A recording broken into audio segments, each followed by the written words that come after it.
All right, good morning. Appreciate that, Ross. We are rolling along, man. This is hard to believe. This is week 6 or game 6, week 7 or 8, whatever we're in. But proud of our team and where they are at this point and how they came to work last night. It was a good start to the week, and you're going to need a couple big days today and tomorrow to really get our plan down. Boston College is always one of the toughest teams we play every year. I have a ton of respect for this program. Their coaches. Coach Hafley does an amazing job. It was a 19-13 game last year, 13-13 in the fourth quarter. It seems like every year, it's a real battle. This is one of the most physical games that we play every year. They take a lot of pride in their style of play and how they play from a physicality standpoint. And so, we've got to play well, and it all starts in practice and how you prepare the details. I thought we played our best game last week, and I think it was a reflection of, guys just kind of growing up and maturing with practice and what it takes in practice. So, another big challenge this week to go on the road. Boston College is a tough place to play, and national TV, red bandana game, and it'll be a lot of juice for their home game. So very important that we really do a good job getting them ready mentally this week for what we got to do to win the game. But they are. Led by a great quarterback, another one every week. Every week there's a guy that's going to be playing on Sunday, and Jerkovic's been there a while, and he's been a load for us. I mean, last year we did a pretty good job in the run game, but they big played us to death, and just hit a lot of explosives on us, especially in the first half there. We had a couple big play busts. And credit them from a scheme standpoint as far as how they go about creating explosives with their personnel groups. You'll see a little bit of it's a different style of play this week. There some 11, some 12, some 13 personnel, and a lot of max pro shots where there's long double moves, layered routes, cross country routes. Bunch of motions and bunch sets and moving the pocket, boots and, big tight ends. But where's Waldo? You got to find number 4. I mean, he's as good a player as there is in college football. This kid is a great, great, great player. And it's not real complicated. I mean, they're gonna get him the ball 10 or 15 times because he scored against Louisville last week. They get in the red zone the first time, and they call a double pass, and they cover it way over there, and he sees it's covered, and he just pulls it down, just runs around and runs it around for a touchdown, and it's like, it was a great call, right? And that's what he does. He's one of them guys that makes bad calls into great calls, like no, go, go, go, go. That's who Zay Flowers is. He is a great player. He is a problem, and so good coaches are going to find a way to get him the ball, over and over and over. And it might be a negative play, but they're going to keep getting the ball to the playmaker. He's a dude. He is outstanding. He's a great route runner. So we've got our hands full with him. Number 1 is a heck of a player, and 0. And then the big tight end, Tactics. I'm not sure how to say it, but he's a big, 6'6" plus guy that they're going to involve as well. Very impressed with their running backs. The 24 is played against us last year, Garwo. He's a great player, physical, downhill, runs tough. And then this 20 is kind of more of the same. He's got another gear. As far as being able to really take it to the house if you get him in that open field. So I think they got a couple outstanding backs. I think they played their best game last week against Louisville. They played with a lot of juice, played with a lot of toughness, Jerkovic made some plays, big throws down the field. They hit Zay for 2 massive touchdowns on, corner post, throwback type routes. So just, again, you got to play with a lot of discipline against these guys and make sure that you can handle all the formations and motions and shifts and all that type of stuff and how they're going to try to create leverage for some of their playmakers. So a big challenge for our defense for sure.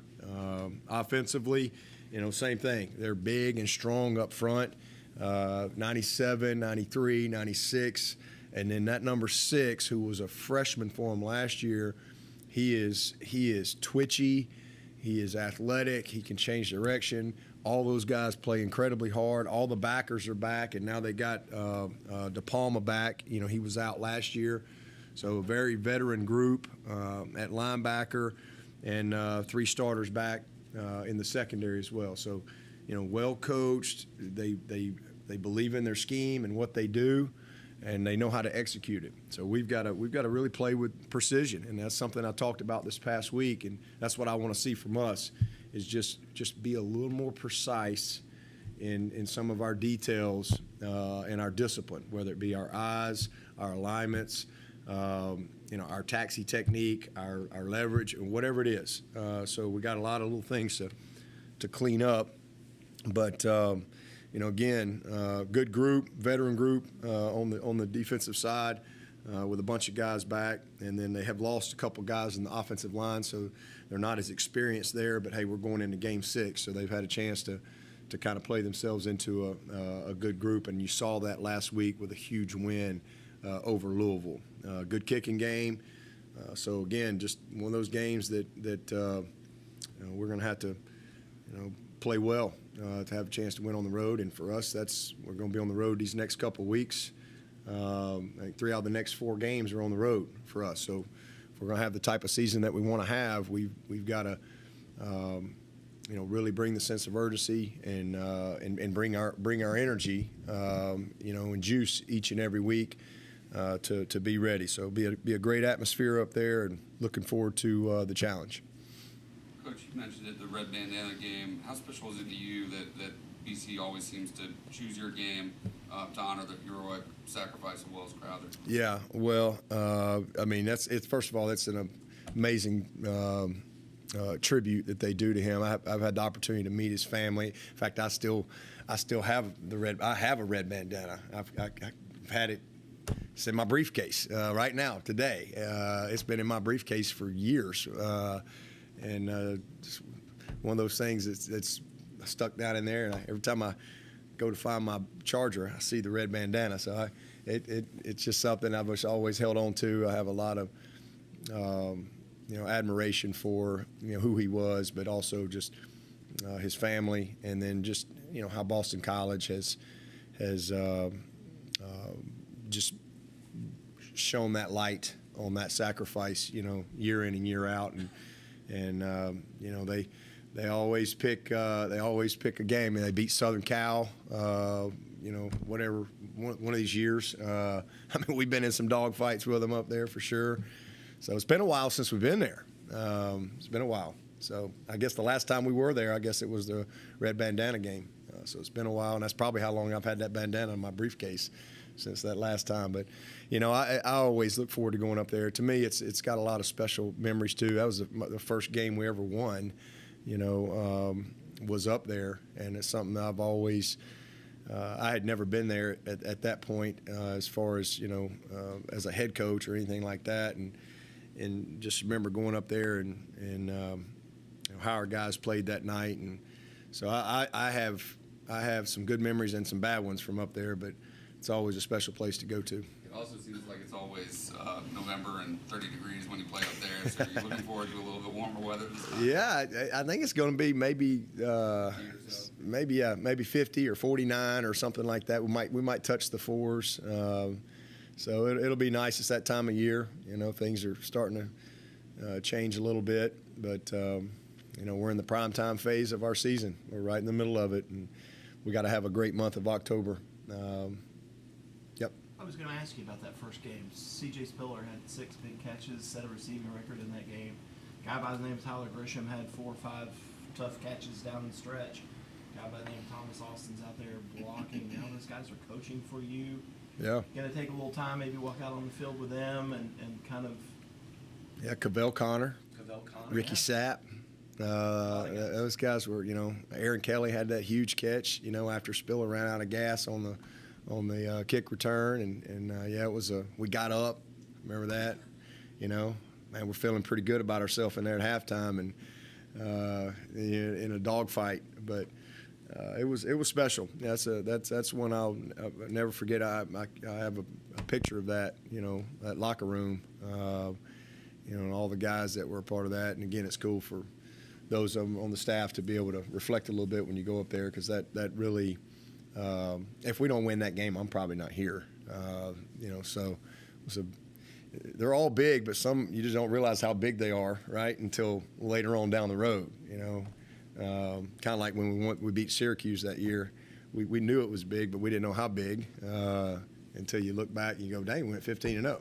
So they're all big, but that one was just one game, but it was, I think, what that team needed to be able to rally and stay the course and create the type of belief we needed to have a good finish.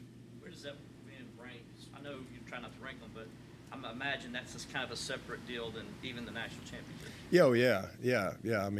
That was, it doesn't get any bigger than that first one. So that was a huge win for us, especially how we won. For that team in particular, they just needed something good to happen.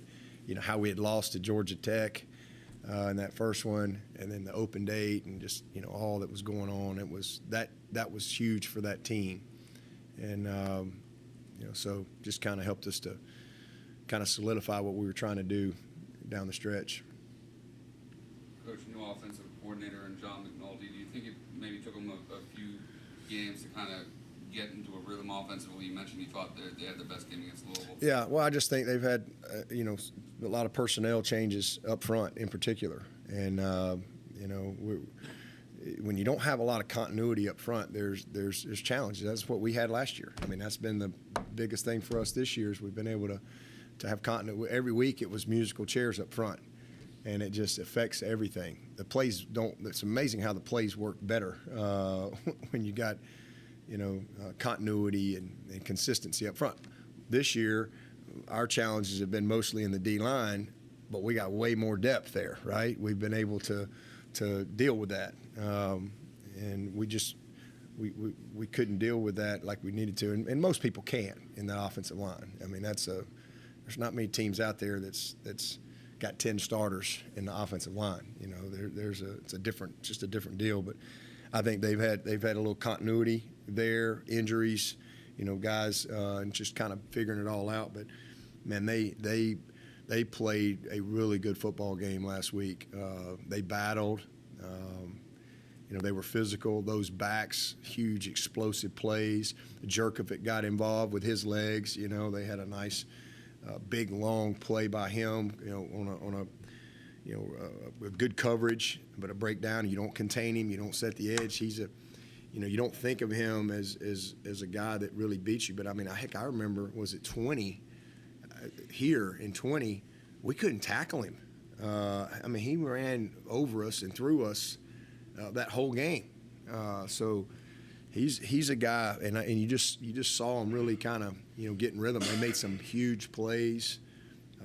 He was accurate. They dropped a couple of balls too that I think could have led to some more. But I don't know. You just saw him play with a lot more consistency up front, a lot more continuity, and I think it's just having a chance to kind of play through some things. And then I think everybody's figuring out who they are these first few weeks. So what they need to do to give themselves a chance to be successful. Man, again, they're heavy sets to be able to establish some run, their motions, their formations, how they're creating for four. He's everywhere. They get in them bunches. He's the point. He's this guy. He's that guy. He's 3-by-1 backside. He's all over the place. So they've done a nice job of I think scheming, and then again just they've gotten more comfortable up front. Not that conflicts for safeties as you're Oh, trying yeah. to use your eyes Yeah. and put your eyes in the right places and account for Absolutely. Absolutely. So we'll see if we've grown up some this week, because this will be a huge challenge, because there's a lot of conflict, because it's a ton of play action. Boot, move the pocket. Sometimes he'll come all the way out and throw it back. Sometimes it's a quick, set. But a lot of hard play action and again, layered routes, cross-country routes, bunch sets with four going all over the place. He's corner routes, he's cross routes, he's corner posts, he's posts. He's screens. He's, motion, hand it to him. They're doing a little bit of everything, but we have to be very disciplined with our eyes on the back end, because if you start peeking, you're in trouble. I'm excited to see us play, because I think this is the type of game we need, to grow up a little bit on that back end. It is what it is. They're going to run we got to try to stop the run. They're not going. Them two backs, they pride themselves in running the ball. We got to win first and second down, but we also, it's easy to watch the tape from those first few games, or 2 or 3 of our games, and go, okay, we need to exploit this, and so that's called professional courtesy, right? So see if these boys have fixed it. So we're going to get our chance to show that we've grown a little bit. And that's really what I want to see from really just this point forward. Have we matured and grown? And I don't care if a guy's out here or there. I don't care. We've had guys that have played. And so we got to we're not perfect, but are we better? And are we improving? That's what you need to see. And you saw that last week, especially in the second half. We got better and we improved. And young guys are getting enough reps, but it goes back to practice and really preparing the right way and having respect for what it takes to play well under the lights. We're going to see, but these guys will definitely challenge us from a discipline standpoint. You talked on the radio show last night about Jake Lucas, wanting to get him Yeah. going too. How close do you feel like he is to getting to the point? Yeah, it goes back to practice. I want to see it in practice. I want to see a sense. He's a young kid. He's so talented. A little bit like Toriano in that, I just saw a little urgency. I saw it in the weight game on Toriano. Yeah, I know he missed some plays, but just I saw the right look. It didn't seem too big to him, and the way he practiced last week, and he was ready for the game. Now he didn't know he was going to have to go in and play like he had to play because Makuba went out, so that changed things a little bit. But he was going to play a good bit, and I like his demeanor. I think he's kind of made a turn in really understanding as a young player, like the type of focus and attention to details and urgency in practice that you have to have. You can't just show up and play. And I think Jay Lou's kind of right that he's a little casual.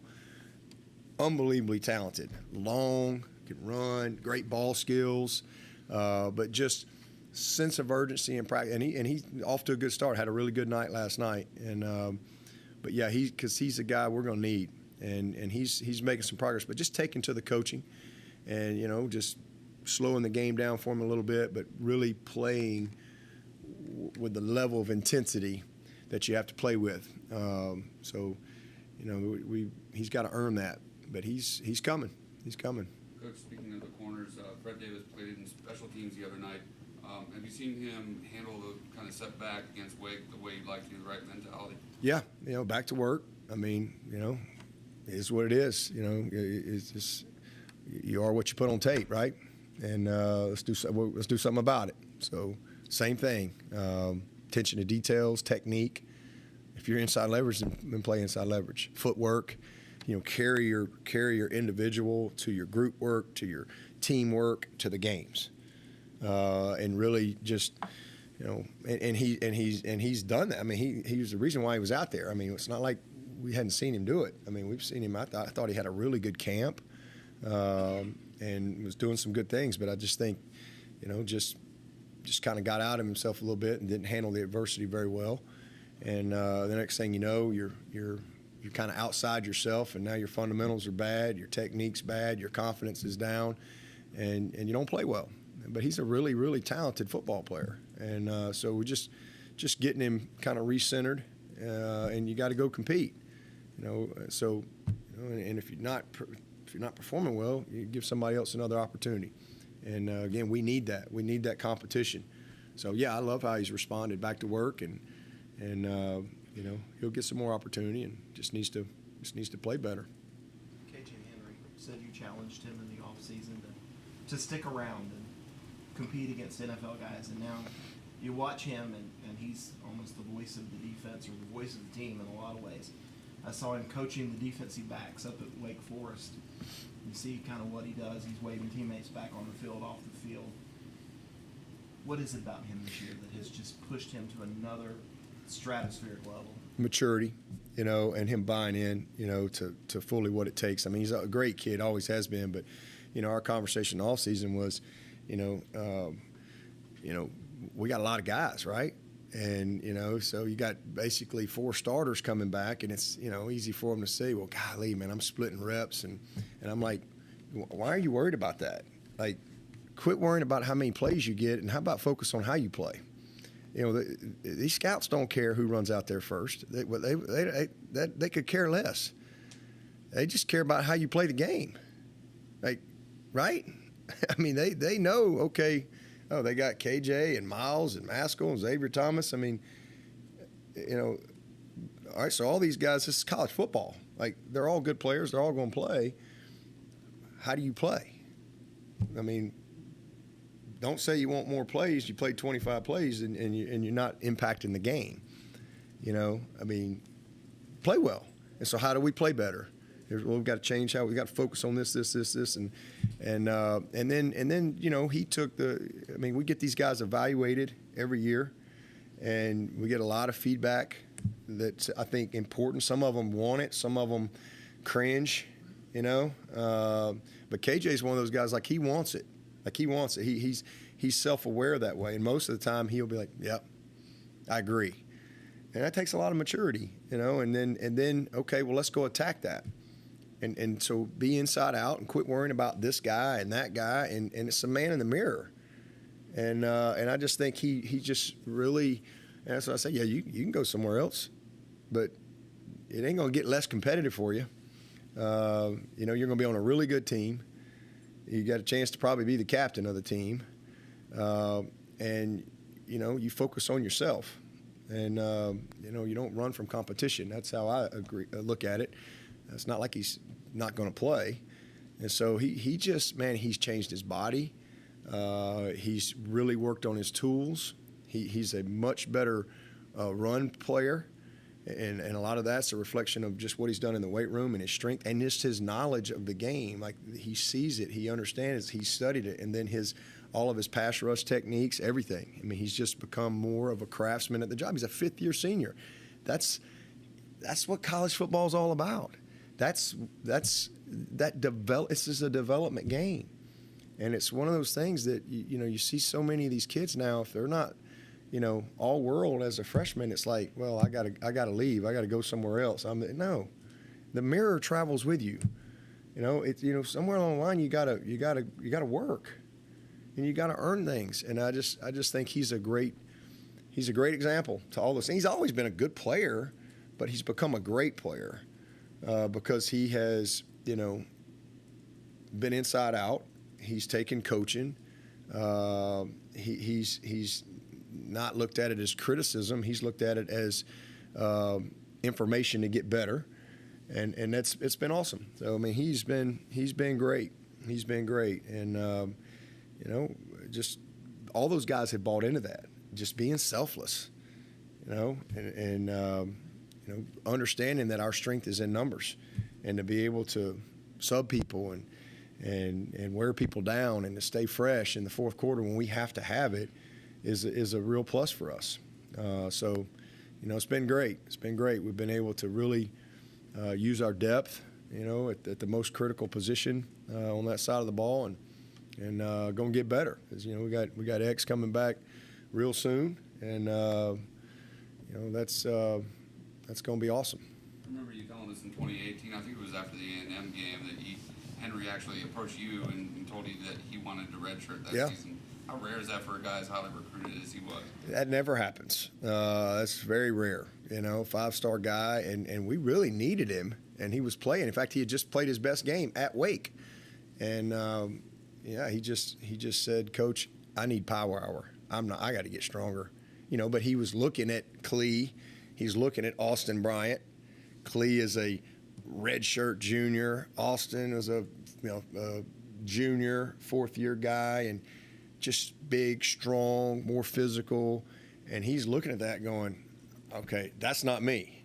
A lot of kids like that, they don't recognize that, and that's a detriment to them when you don't have that type of self-awareness. But he's just like, Coach, I'm not strong enough, and I need to get in the weight room. So, we made a little deal, and I said, all right, well, that's what we'll do. But if we get an injury or something, you don't have to play. And so it worked out.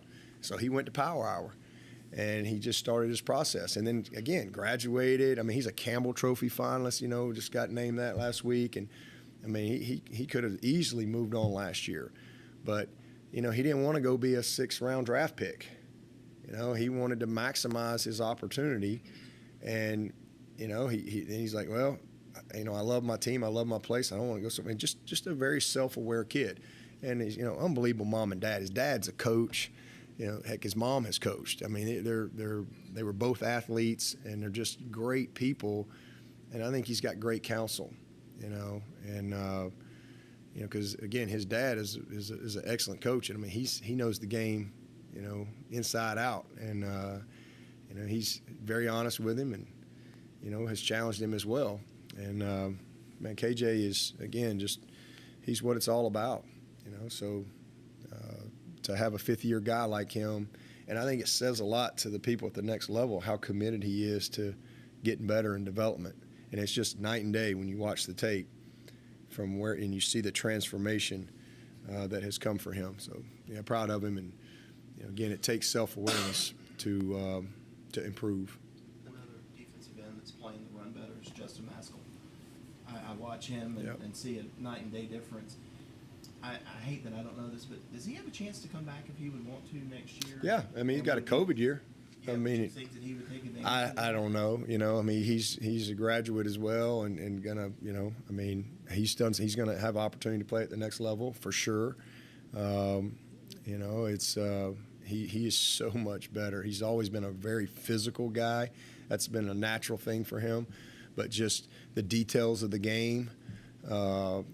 Offensive recognition, tendencies, formations, tips, just that aspect of the game from a football IQ standpoint. I mean, he's come a long way. He's a lot like X in that way.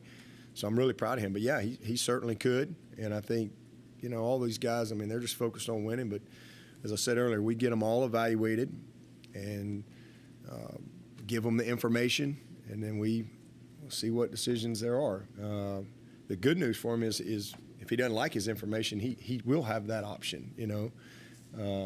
We got a couple, I don't know, 1 or 2 more years of that opportunity, which I think has been good for a lot of these kids.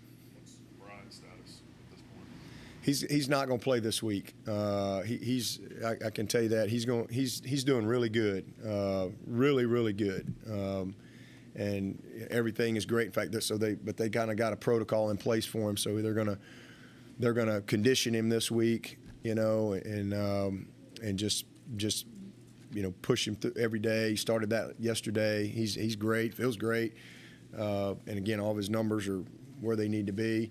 But just really want to kind of push him this week, and then if everything goes well as they anticipate, then get him back going next week. Not practicing.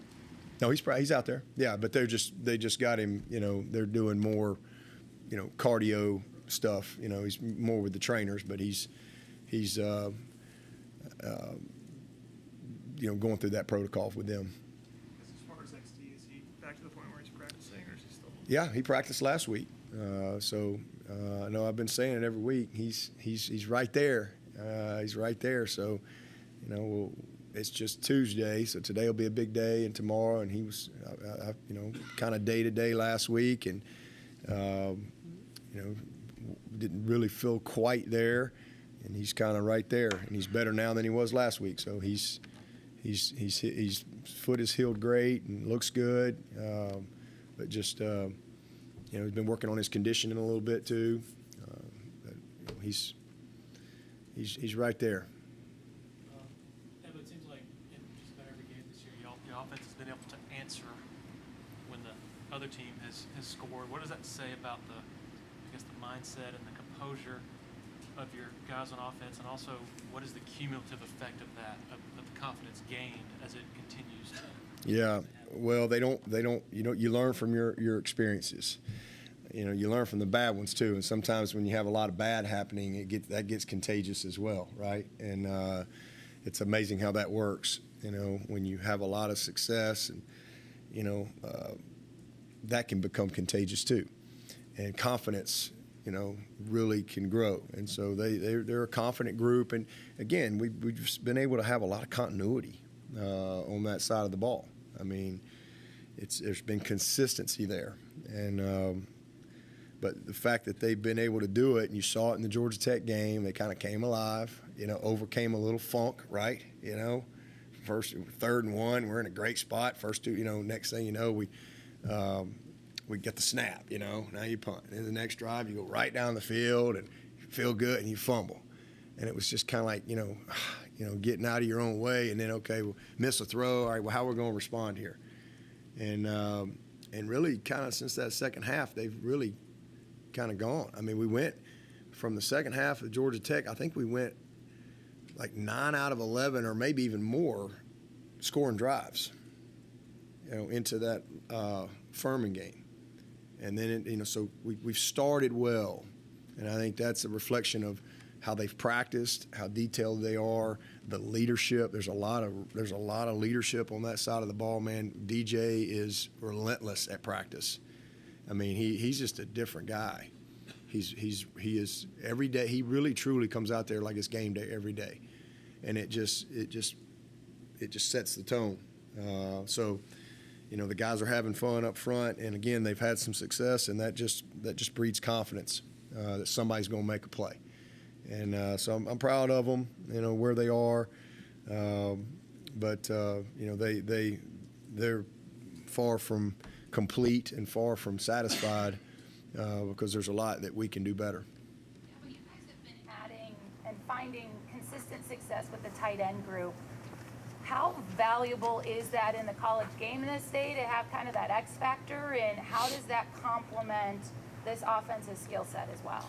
Yeah, we've always valued the tight end. I mean, my first tight end was Michael Palmer, and he was here. He was on the sideline Saturday. And Dwayne Allen, my second tight end, won the Mackey Award, and he was on the sideline Saturday. Was here for the Hall of Fame.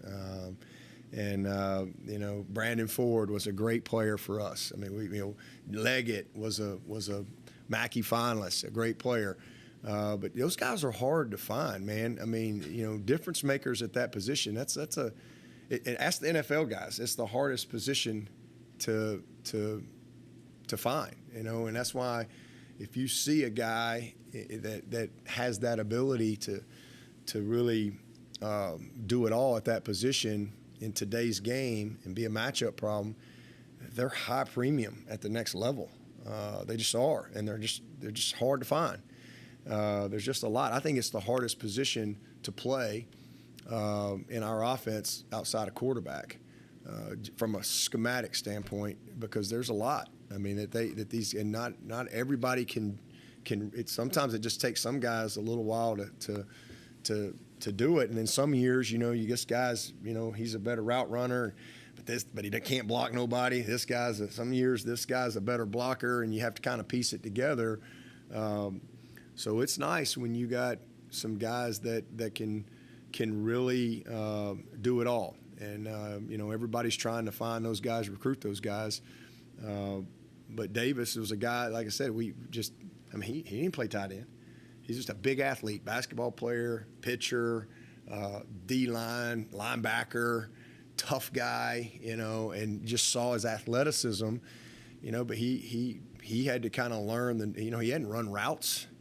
So he had to learn the game, and he's gotten better and better and better. And now he's, he thinks he's Kelsey. right? Like he thinks he can catch anything, he can get open. You know, he's not as twitchy as Brenny, but you know, Brenny's not as physical as Davis, but they're both pretty good at everything. You know, they're not bad at anything. They're good at everything. And to have a tight end that's good at every aspect of the game, that's rare to have those guys. And both of those guys, and Brenny is obviously a true sophomore. Last year, really light in the pants. You know, just he's like a little giraffe running around out there, and you know, really know how to play. And you know, yeah, he can run a route and he catch a ball, but there's just a lot more to it than that. So now it's just, I mean, just both have become. I mean, Davis is as complete a football player as we have on this team. This guy is special. He's going to play football a long time. He starts on punt team. He starts on field goal team. I mean, he knows he can call plays. I mean, he's just a savvy player, and he's just developed so much with his route running, his body positioning. He's always had good hands, but now he just has the even more confidence to go with it. And then Brenny, you know, Brenny's a guy that could win the Mackey one day. Like he has that. I mean, he's got that type of upside. But it won't just happen like KJ. It's not going to just happen. He's got to continue to develop. You know, he's not anywhere close to, you know, maxed out physically. Man, he's really become coachable when it comes to technique and fun. In high school, he just ran by everybody. You know, he was bigger than everybody, faster than everybody, and ran by everybody. You know, now there's recognition and there's spacing and there's man techniques and there's break points and there's footwork. I mean, there's a lot to it, and he's just at another place. And now his confidence has grown, and the game has slowed down. And you know, both of those guys have become weapons for us. And let me tell you, Sage Ennis, Sage is a guy. He's not far off from he hasn't had as much opportunity, but he's battled a lot of injuries since he's been here and has missed a ton of time. But he's finally kind of turning the corner. And man, you know, next year having Sage and Brenny, we're really fortunate. You know, so Sage is coming. Man, we got young Sapp. You know, I think Sapp is going to be a really, really good one. I think he brings all the things that we need. So it's a good group, and we work hard at trying to find the right guys that hopefully can project into what we need at that position. Because when you have a guy like that can really impact the run game. I mean, Davis Allen was our player of the game last week. You know, he had 4 catches, and everybody's talking about, you know, he had a great game. I've had a lot of tight ends in the past that have, you know, 5 catches and a touchdown. Everybody thinks they played great, and they stunk. You know, I mean, because they didn't impact the game the other 30 plays. But Davis Allen impacts the game every time that ball snapped. He impacts the game. He's player of the game. I mean, just turn on the tape. He's physical like a tackle. He plays like a linebacker from a mentality standpoint. Just a very physical kid, and again, smart and a great leader. So I mean, he changes the game. And when you got a guy like that at that position that is a real factor in the run game and a real factor in the pass game, it opens up everything for everybody else, because, you know, somebody's got to go cover 80 and 10 and 0. And so it just – and that's when we're at our best, you know, when we can do that. And we've been able to be a little more multiple in some of our personnel groupings because of how Brenny has come along, and even some of our two-back stuff. So – it's been good. Dabo, you continue to talk about the evolution of this offense. You say you like where they're going and where they're heading, but Saturday you talked about DJ. He has to make some of those throws. So what's the key and what specific things do you want to see from this offense to continue to? Yeah, just, again, the precision in what we're doing. You know, I mean, and it's a simple thing. Maybe you're running a stretch and you're either a little late off the ball or your footwork's a little off, and next thing you know, we're you know, we got a guy, it's a 1-yard gain or nothing. It's the back, you know, maybe really trusting and pressing and not cutting on the air. It's a receiver, you know, with his start or with his depth or with his eyes based on the timing of the you know, the drop of the quarterback. You know, is it quick game? Is it drop back? Is it play action? There's a lot of things that impact timing. So just precision in what we do. I mean, we're really close in some spots. And then we got to cut out stupid penalties. I mean, we've had some really dumb penalties that cost you. You just don't. You know, those are plays that everybody goes, oh, well, you know. I mean, no. You got a great play call that's fixing the hit, and you jump offside on first down, coming off the sideline. Now it's 1st and 15, and it's a different deal. And so those are the things as coaches that we see. So just some dumb penalties. Again, a little more precision in what we do. I think that's the next step. And we got to finish a few more plays. You know, there's a little more chicken on the bone, if you will. But we're doing a lot more good than bad. I mean, we really are. So, but nobody's satisfied. We think we can be a lot better if we'll continue to, you know, develop. Andrew, no, go ahead. I was going to say, you know, when the situation any different in practice this week than the rest. No. I mean, you know, we kind of mixed it up with a couple rugby punts last week, which was good, and we were really concerned going into that game with their return, both kick return and punt coverage, or kick coverage and punt coverage, and our guys did a great job. But you know, we just need Aiden to be a little more consistent, and he's missed a couple that's put us in a little bit of a bind. So that's an area that we need to get better consistency there, and hopefully this will be the week that he kind of, you know, puts it back together. He's got off to a good start, and then you know, he's just missed a few, so hopefully he'll. But as far as how we practice, you know, we'll change how we practice. I mean, we believe in how we practice. We don't ever change how we practice. I just meant competition. Oh yeah, we got what we got, you know. So we if we have to make a change, we know what we'd do, but we'll keep going. But we believe in Aiden, and we see it every day. And you know, it's like, had a great night last night. You know, had a really, really good night last night. So it's just hopefully you know, something he'll kind of bust through and just really be a little bit more consistent for us. Now with Andrew Makuba playing both safety and corner, is he kind of a stopgap until the younger guys get up to speed? Or is I don't know if it's a stopgap as much as he's our best player. You know, it's just simple as that. I mean, Makuba's our best player.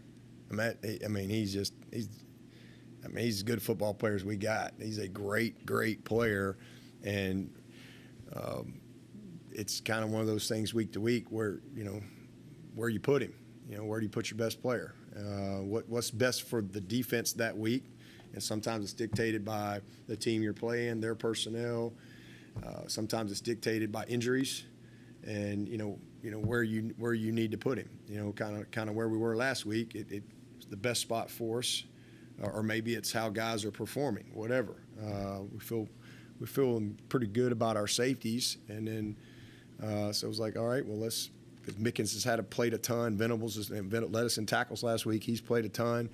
JP is a solid vet, and so you start Koval's coming. You're like, okay, well, we've been struggling here, so all right, let's get our best player here. So that's kind of a week-to-week thing as far as how you game plan him. But he's an outstanding football player.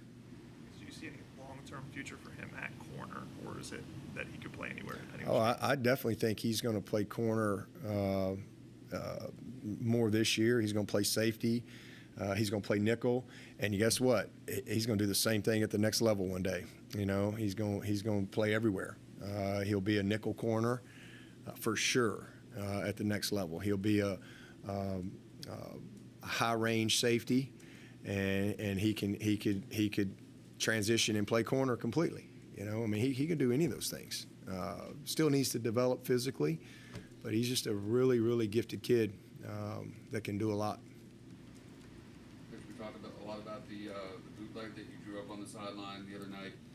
DJ told us yesterday that he thinks that the plays that you call, you hit on probably about 80% of the time. Would you agree with that?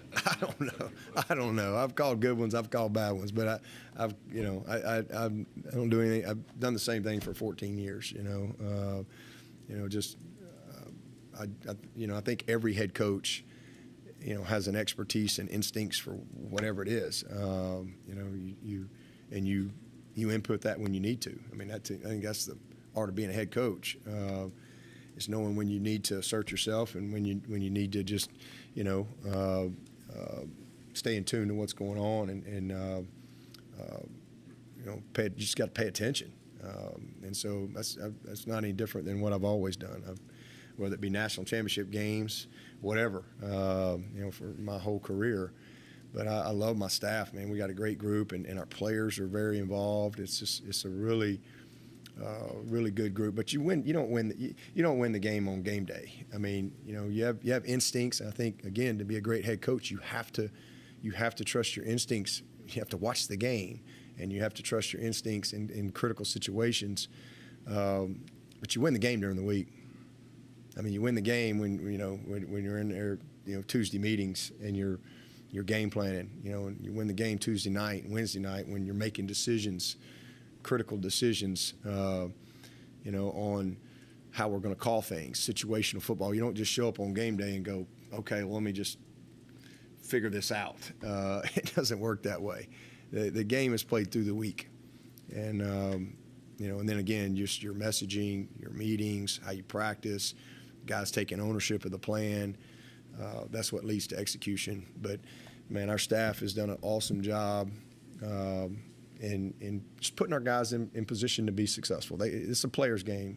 The credit goes to the players. I mean, you can't be the village idiot. You got to have some sense about you, and you want to be creative and manipulate things. But everybody has a system, but it's not about schemes. It's about players executing schemes. That's what this game is all about. It's about effort. It's about toughness, physicality, belief, discipline. It's about attitude, taking care of the football, all that type of stuff. Got time for about one or two from Zoom if anybody has any online. Yeah, Dabo, this is Pete at AP. Couple things. Was going to ask 2 years ago against BEC was when DJ made his debut. You've got to be pretty gratified about how he's developed, not finished product yet, but how he's developed over these 2 years and gone through both the highs and the lows.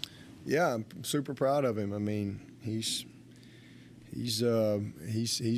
been in all phases.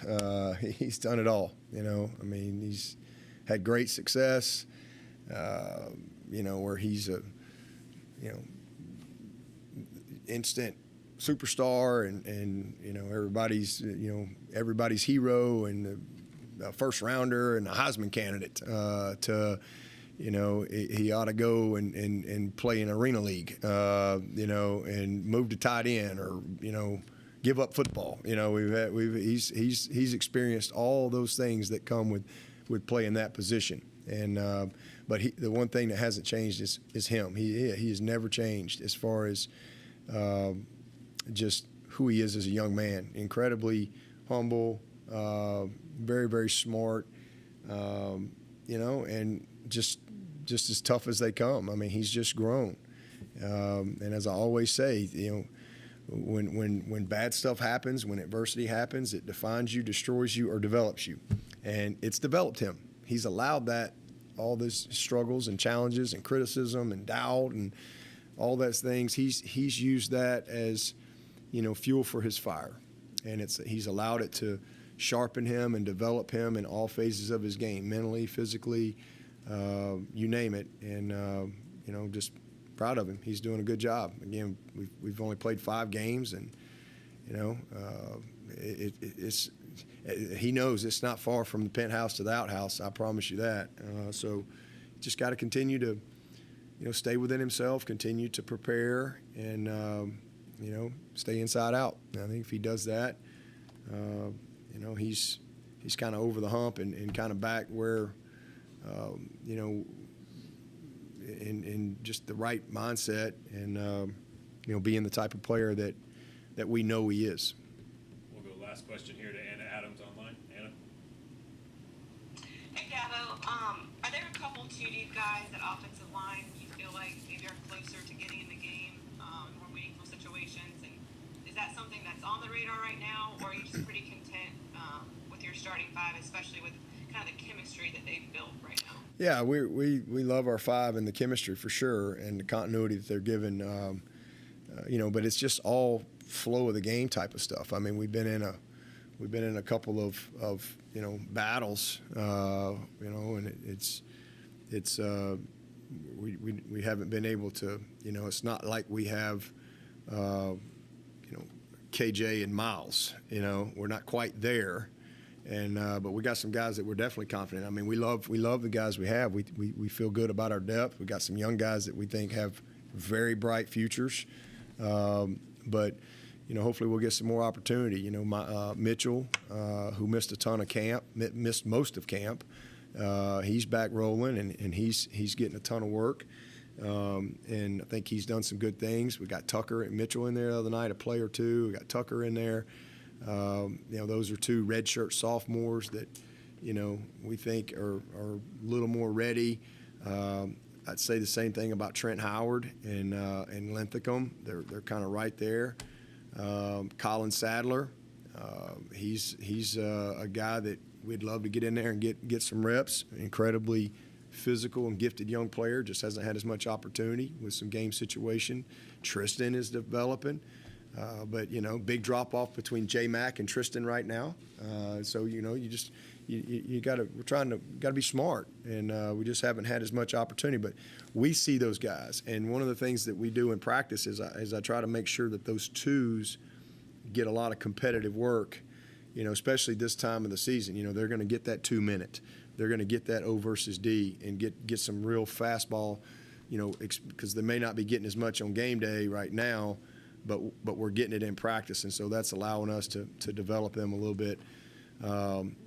Big John. John is a redshirt sophomore. There's that whole little group. So, Dietrich has made some progress. I feel like he's starting to turn the corner and get back on track. Growing up a little bit.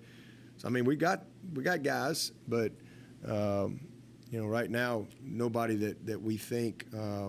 We're going to put in there in the third series to just get them in there, with the game on the line. And, it's just some of those guys taking that next step from practice standpoint to earn that.